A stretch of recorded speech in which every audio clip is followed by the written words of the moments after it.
course of the offseason and the start of this year? I've seen a lot. I think that was a big emphasis for them going into this year. And I mean, it's tough to like schematically know how different it is. Not being on that side of the ball, so I'm not really knowing what they're trying to do. But I mean, just when we're out there, I feel like they know what they're doing pretty much all the time. So when we go against teams that have good tight ends or teams that use a lot of tight ends, I feel pretty confident. I always feel confident when our defense is out there, but especially when they bring the bigger personnels as well.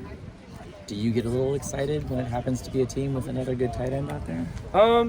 Yeah, I do, but not for the reason that you're thinking. I think because a lot of our guys that are on scout team get a lot more involved. Like get the younger guys some run on the other side of the field. So after the first day, when I heard they were running 13 personnel most of the day, fired me up a little bit.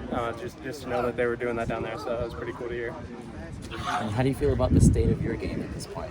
I feel good. I feel like it's progressing. I feel like I got a lot better from the first game to the second game, and I plan to get better this game and stay on that trajectory.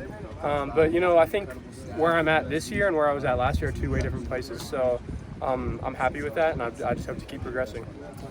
What has Stanford shown you on film defensively? Obviously, it's a new staff, so did you have to go back to maybe the Wisconsin film from the assistants at that time, the way the offensive guys went to the Sacramento State film? Yeah, we've watched everything, whether it's the scheme or whether it's the actual players. But I played Stanford last year. I know they got some good players over there. They got some athletic dudes. So, anyone that we play is going to be a good team. So, we're gonna come out going 100%. I know they got some good players over there, so I'm excited to match up with them. I know we kind of ask you this every year, but what is your level of optimism as you move through this season that the tight ends are going to be kind of a more featured role in the pass game, or there's those kinds of opportunities? Yeah, there? I'm always optimistic about it. I feel like I just said, where we were last year and where we are now are two different places, and I definitely see that role keep continuing to grow. So I'm very optimistic about it. I think that we are in a much different spot than we are last year, so I'm excited about that. So you also get to do a little work in the H-back role, so I just got to ask, big catch or big block?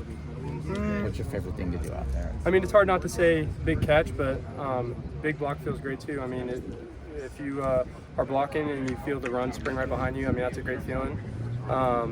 It's hard to choose. I'll choose either one. Either one's a great feeling. And then just one last thing.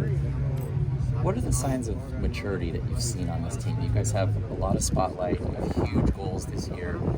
How are you guys handling all that as you move week to week? I think one of the things that Coach Riley and the older guys, the leaders in the team say is we don't listen to the outside noise. We have everything we need in these walls. So we don't really care about the spotlight or anything. We're going to do us regardless. All that talk about rankings and stuff doesn't really matter to the end of the year anyway. So we're not worried about that kind of stuff. We're just playing our game every week. Awesome. Thanks, Lake.